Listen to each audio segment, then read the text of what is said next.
Elle a découvert le plus sombre secret de son mari et n'a pas hésité à se venger.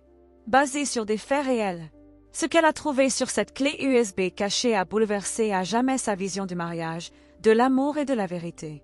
Inspirée d'une histoire vraie, Isabelle se réveilla un matin dans le 16e arrondissement de Paris, dans l'appartement qu'elle partageait avec son mari, Olivier, depuis 10 ans. Elle avait 35 ans, était comptable expérimentée dans un cabinet international, et tout le monde parlait de leur mariage parfait. « Ce sont nos modèles », disaient ses amis. « J'aimerais tellement avoir un mariage comme le leur », soupirait-elle. Olivier était un homme d'affaires de 40 ans qui dirigeait sa propre entreprise de construction et se rendait souvent en province pour des projets. Isabelle lui faisait une confiance aveugle. Entièrement, sans réserve. Pendant 10 ans, il n'y avait eu pas le moindre signe suspect. Jamais de dispute d'argent. Jamais de secret entre eux. Du moins, c'est ce qu'Isabelle croyait. Ce matin de septembre, Olivier s'était levé tôt. « Je pars pour Lyon aujourd'hui, mon amour. Un projet de 3 jours, dit-il en embrassant le front d'Isabelle. « Prends soin de toi, répondit-elle, à moitié endormie. Toujours. Je t'aime. Moi aussi. » Olivier partit et Isabelle se rendormit. À son réveil, la journée commença comme d'habitude. Café, douche, travail. Mais un événement allait tout changer. Assise sur le canapé du salon, Isabelle travaillait sur son ordinateur portable lorsqu'elle renversa accidentellement une tasse. Celle-ci tomba par terre, mais sans se casser. Elle roula sous le canapé. Isabelle s'agenouilla pour la ramasser et c'est alors qu'elle la vit, un petit objet noir, coincé sous un pied du canapé. Une clé USB. « Qu'est-ce que c'est ?» se demanda-t-elle en la sortant. Elle se releva et la tint entre ses doigts. Une simple clé USB noire, sans inscription. « Ça doit être le matériel de travail d'Olivier, » se dit-elle. Mais une drôle de sensation commença à la gagner. Pourquoi serait-il ici? Il travaille toujours dans son bureau. Isabelle hésita. L'ancienne Isabelle, celle qui faisait confiance, aurait préféré ranger la clé USB et attendre Olivier. Mais quelque chose, un 6e sens, une voix intérieure lui souffla. « Regarde. » Isabelle brancha la clé USB à son ordinateur portable. Le curseur bougea, puis un dossier apparut. Personnel, ne pas ouvrir. Le cœur d'Isabelle se mit à battre la chamade. Personnel? Pourquoi Olivier aurait-il un dossier privé caché? D'une main tremblante, elle fit planer la souris dessus. Ne l'ouvre pas, Isabelle. C'est une trahison. Mais la voix dans sa tête était plus forte. Ouvre-le. Maintenant. Elle double-cliqua. Le dossier s'ouvrit et contenait plusieurs sous-dossiers. Un pour chaque année, de 2018 à 2023. Toto, finance, message. Des gouttes de sueur perlèrent sur le front d'Isabelle. C'est mauvais signe. C'est très désagréable. Elle ouvrit le dossier. À l'intérieur, il y avait des photos. Beaucoup de photos. La première montrait Olivier assis dans un restaurant. Bof, rien d'extraordinaire. Un dîner d'affaires. Mais il aperçut alors une jeune femme à côté de lui. 20 ans. Belle. Blonde. Elle riait. Et la main d'Olivier prit la sienne. Isabelle sentit son estomac se nouer. Non, c'est sûrement juste une collègue. C'est juste le travail. Photo suivante, Olivier et la même femme devant un hôtel. Photo suivante, un baiser. Sur les lèvres, Isabelle porta sa main à sa bouche. Non, non, non. Photo suivante, au lit. Non. Ensemble. Isabelle se leva d'un bond, courut aux toilettes et vomit. Les larmes coulaient sur son visage. Son corps tremblait. Ce n'est pas vrai, ça ne peut pas être vrai. Mais elle retourna voir. Parce qu'elle devait savoir. Elle devait tout savoir. Elle ouvrit le dossier de 2022. D'autres photos. Une autre femme. Brune. Jeune elle aussi. Les mêmes scènes. Restaurant. Hôtel. Lit. 2021. Une autre femme. 2020. Une autre. 2019. Une autre. 2018. Une autre.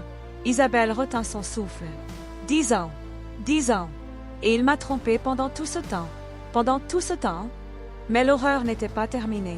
Elle ouvrit le dossier. Finances. Des tableurs. Des factures. Des relevés bancaires. Isabelle commença à lire, et plus elle lisait, plus elle pleurait. Olivier avait un compte bancaire secret. Sur ce compte, il y avait 450 000 €. D'où venait cet argent? Où l'a-t-il trouvé? Elle continua sa lecture. Il payait les factures des femmes. Tous les mois, 2 000, 3 000 €. Il les entretenait depuis tout ce temps. Olivier, qui entretenait les femmes. Mais alors, elle vit la pire entrée, Nathalie, pour l'achat d'un appartement, 150 000 euros. Nathalie, mais qui est cette Nathalie? Isabelle ouvrit le dossier. Messages. Des emails. Des messages. Datant de plusieurs années. L'un d'eux, datant de 2019, était de Nathalie. Mon amour, merci pour ce merveilleux week-end à Annecy. J'ai tellement hâte de te revoir. L'appartement que tu m'as offert est parfait. Je t'aime. N. Isabelle sanglota bruyamment. À Annecy? Mais en 2019, il m'a dit qu'il était en voyage d'affaires à Bordeaux. Un autre message, de 2021, était d'une certaine Sophie. Olivier, hier soir était merveilleux. Mais je m'inquiète. Et si ta femme découvre la vérité? Tu m'as assuré qu'elle ne se douterait de rien. Réponse d'Olivier. Ne t'inquiète pas, ma chérie. Isabelle est naïve. Elle ne se doute de rien. Et elle ne se doutera jamais de rien. Ce n'est qu'une couverture. Toi, tu es authentique. Isabelle tomba à genoux et hurla. Le son qui sortit de sa gorge était inhumain. 10 ans. 10 ans de mensonges. 10 ans de trahison. Et elle n'était qu'une couverture? Isabelle ne savait plus combien de temps elle était restée là à sangloter. Des heures? Des minutes? Le temps n'avait plus aucun sens. Finalement, elle se leva. Son visage était rouge, ses yeux gonflés. Mais soudain, quelque chose changea en elle. La douleur se mua en colère. Les sanglots, en une rage froide, amère, meurtrière. Olivier, espèce de salaud, tu crois que tu vas t'en tirer comme ça? Isabelle retourna à son ordinateur portable. Elle commença à tout copier. Chaque photo, chaque document, chaque email. Elle copia tout sur 3 clés USB. Une dans le coffre-fort, une pour une amie, une dans son sac. Puis elle commença à élaborer un plan. Tu ne t'en tireras pas comme ça. Je te jure, tu ne t'en tireras pas comme ça. Elle appela sa meilleure amie, Céline. Céline, il faut qu'on se voie. Tout de suite. Isabelle, qu'est-ce qui se passe? Ta voix. S'il te plaît. Viens. Maintenant.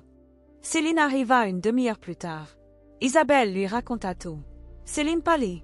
Oh mon Dieu. Isabelle, c'est terrible. Qu'est-ce que je fais? Céline, qu'est-ce que je fais?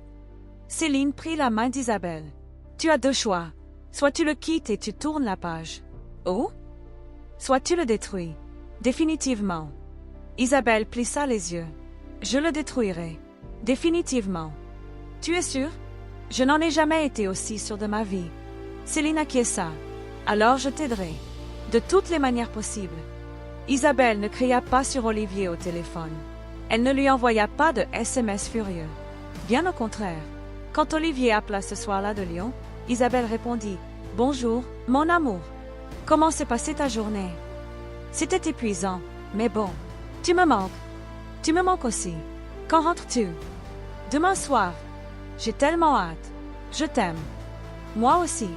Isabelle raccrocha et Céline demanda « Comment as-tu fait? » Parce que je dois agir. Si j'explose maintenant, il s'en tirera. Et je ne pourrai jamais le détruire complètement. De quoi as-tu besoin? D'un avocat. Le meilleur. Céline sourit. Je connais quelqu'un. Maître Pierre Dumont. La terreur des avocats spécialisés en divorce à Paris. Appelle-le. Le lendemain, Isabelle négociait avec Maître Pierre Dumont dans un élégant cabinet du centre de Paris. Alors, dit l'avocat après avoir examiné tous les éléments, vous voulez divorcer? Pas seulement divorcer, dit froidement Isabelle. Le détruire. Maître Dumont haussa un sourcil. Expliquez-vous. Il a un compte bancaire secret qu'il utilise pour entretenir des femmes. Il a acheté une propriété pour sa maîtresse avec les fonds communs, ce qui est illégal. Il y a des preuves de fraude fiscale sur plusieurs années. Monsieur Dumont sourit. J'aime entendre ça. Pouvons-nous continuer? Oui, mais à une condition. Je vous écouterai. Vous ne devez pas savoir que je suis au courant. Jusqu'au moment venu, je jouerai le jeu. Et nous n'agirons que lorsque nous aurons toutes les preuves. Monsieur Dumont acquiesça. D'accord. Mais y aura-t-il un accord financier? J'ai tous les droits sur les biens communs. Je les veux tous. Vous le méritez. Alors, commençons. Olivier rentra le lendemain soir, et Isabelle était la femme parfaite. Bonjour, mon amour, dit-elle en l'embrassant. Olivier la serra dans ses bras. Mon Dieu, Quel bonheur d'être à la maison. J'ai préparé le dîner. Ton plat préféré. Du bœuf bourguignon. Tu es merveilleux.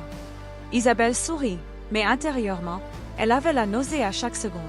Pendant le dîner, Olivier parla à tout le monde du projet à Lyon. Chaque mot était un mensonge.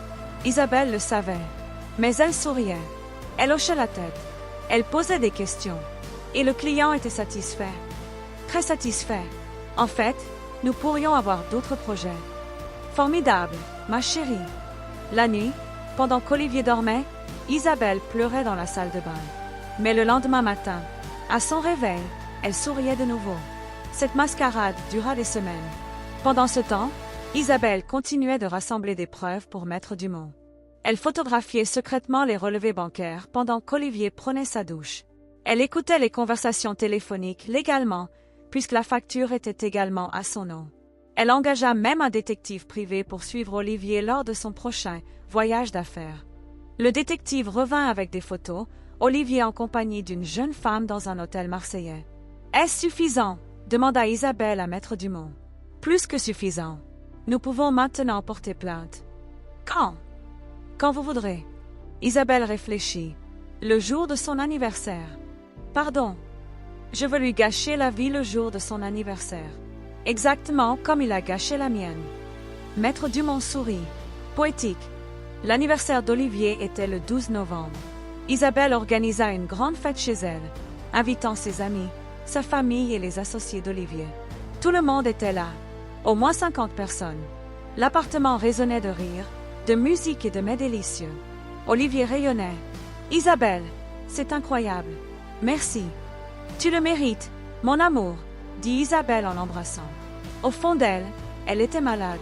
Pendant la fête, Isabelle prit Céline à part. « Tout va bien. »« Oui. Monsieur Dumont est dehors. Il attend. Les documents sont prêts. »« La police. Ils sont déjà en route. Pour suspicion de fraude fiscale. » Isabelle prit une profonde inspiration. « Alors allons-y. » Céline sourit. « Je suis fière de toi. » Isabelle se dirigea vers le centre de la pièce et tapota son verre de champagne. « Attention, tout le monde. Je voudrais dire quelques mots. » La musique s'arrêta. Tous les regards se tournèrent vers Isabelle. Olivier souriait. Il était fier. « Merci à tous d'être venus à l'anniversaire d'Olivier, » commença Isabelle en souriant. « Nous sommes mariés depuis 10 ans. 10 merveilleuses années. » Les invités applaudirent. Du moins, c'est ce que je croyais. Les applaudissements cessèrent. Les gens se regardèrent. Le visage d'Olivier prit une expression suspicieuse. « Isabelle, de quoi parles-tu » Isabelle sortit son ordinateur portable et le connecta à la télévision. « Je vais vous montrer des photos. » Sur l'écran apparut Olivier avec d'autres femmes. Ils s'embrassaient. Au lit, la pièce se figea. Olivier pâlit. « Isabelle, ce n'est pas ce que tu crois ?» demanda Isabelle froidement. « Alors qu'est-ce que c'est ?»« Isabelle, je t'en prie, pas ici, pas maintenant. »« Pourquoi pas maintenant ?» Olivier, hurla Isabelle. « Pourquoi pas ici? Tout le monde doit voir quel salaud tu es. » La mère d'Olivier se leva. « Isabelle, je ne comprends pas. »« Qu'est-ce que tu ne comprends pas, Françoise? Que ton fils m'a trompé pendant 10 ans. Ou qu'il a un compte bancaire secret. Ou qu'il a acheté un appartement pour sa maîtresse. » Les invités commencèrent à chuchoter. Olivier tenta de l'approcher. « Isabelle, on peut en parler. »« En parler !» s'exclama Isabelle d'un rire dément. « De quoi veux-tu parler? Avec combien de femmes m'as-tu trompé? Combien d'argent m'as-tu volé? Tu es dégoûtant. » Les yeux d'Olivier se remplirent de larmes. « S'il te plaît, je t'aime. »« Non, tu ne m'as jamais aimé. Tu t'es seulement servi de moi, car sinon, je remettrai toutes les preuves à la police pour fraude fiscale. Et alors, non seulement votre mariage prendra fin, mais vous perdrez aussi votre liberté. » À ce moment-là, on frappa à la porte. Céline ouvrit. 3 policiers. « Olivier Moreau. » Olivier hocha la tête, tremblant. « Veuillez nous suivre. » Soupçonné de fraude fiscale et de détournement de fonds. Les invités étaient stupéfaits. Olivier regarda Isabelle. « C'est vous qui avez fait ça? »« Oui. Et ce n'est pas fini. » Après la réception, tout le monde partit. Seule Isabelle, Céline et Monsieur Dumont restèrent. « Impressionnant, » dit l'avocat. « Et maintenant ?» demanda Isabelle. « Maintenant ?» Maintenant, c'est le divorce. Et comme il y a des preuves d'infidélité et de malhonnêteté financière, vous recevrez 80% des biens matrimoniaux. 80%. Oui. L'appartement, la voiture, les économies. Et Olivier devra verser une pension alimentaire. Isabelle sourit. Parfait. Mais il y a autre chose, poursuivit Maître Dumont. L'argent sur le compte secret, nous pouvons le réclamer aussi, puisqu'il a été ouvert pendant le mariage. Alors c'est 450 000 €. Ils peuvent être à vous. Isabelle leva son verre.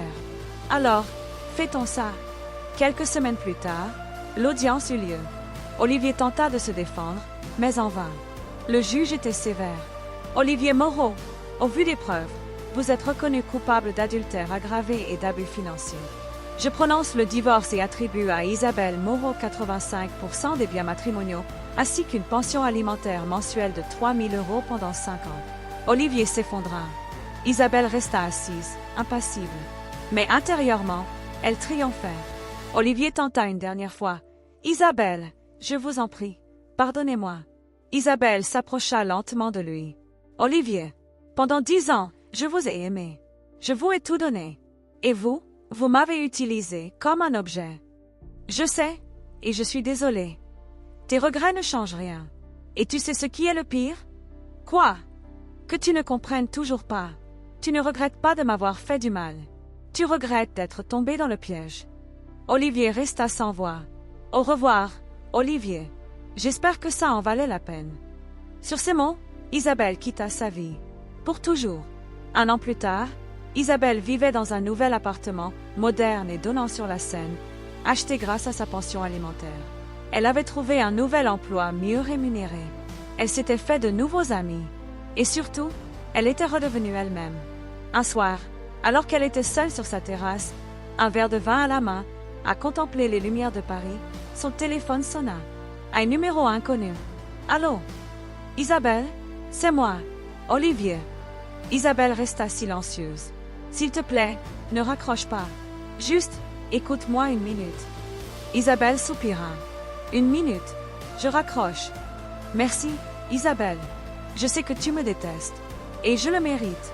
Mais, je voulais juste te dire, je suis désolée. Vraiment. Je le regrette chaque jour. Et alors? Tu avais raison. Je ne regrettais pas de t'avoir fait du mal. Je regrettais de m'être fait prendre. Mais depuis, j'ai compris ce que j'ai perdu. Que as-tu perdu, Olivier? La seule femme qui m'ait vraiment aimée. La seule avec qui je pouvais être moi-même. Celle qui m'a tout donné. Et moi, j'ai tout gâché. » Isabelle resta silencieuse. « Je sais qu'il est trop tard. Je sais qu'il n'y a plus d'espoir. Mais, je voulais juste que tu saches. Tu as été la meilleure chose qui me soit arrivée. Et j'ai été l'idiote qui a tout gâché. » Isabelle soupira. « Olivier, veux-tu entendre la vérité? » « Oui. Ce que tu as fait est la pire chose qu'on m'ait jamais faite. Tu as failli me détruire. J'ai failli abandonner. Je sais. Mais, tu m'as aussi fait le plus beau cadeau à la fin. Lequel? Tu m'as montré ma force. Tu m'as montré que je pouvais me défendre. Tu m'as montré qu'il ne faut jamais, jamais, faire confiance aveuglément. Isabelle. Alors, merci, Olivier. Merci de m'avoir failli détruire. Parce que maintenant, je suis plus forte que jamais. Me pardonneras-tu un jour? Isabelle réfléchit un instant. Je ne sais pas. Peut-être. Mais pas maintenant. Et pas à cause de toi. À cause de moi. Pour te laisser partir. Je comprends. Au revoir, Olivier. Au revoir, Isabelle. Et, merci de m'avoir écouté. Isabelle raccrocha. Elle prit une gorgée de vin. Et sourit. Car elle le savait. Elle avait survécu. Et c'était la plus grande des victoires. 2 ans après le divorce, Isabelle assistait à une conférence à Genève où elle donnait une présentation financière. Après la conférence, pendant la pause, un homme l'aborda. « Excusez-moi, Isabelle Moreau. » Isabelle leva les yeux.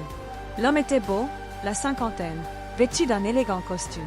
« Oui, je suis le docteur Thomas Renard, conseiller financier. Votre présentation était remarquable. » « Merci, » sourit Isabelle. « Voulez-vous un café? » Isabelle hésita. L'ancienne Isabelle aurait dit oui immédiatement. Mais la nouvelle était prudente. « Pourquoi ?» demanda-t-elle directement. Thomas fut surpris. « puis sourit. Vraiment, parce que vous avez l'air intelligent et intéressant. Et j'aimerais en savoir plus sur vous. Rien d'autre? Juste pour ça? Juste pour ça.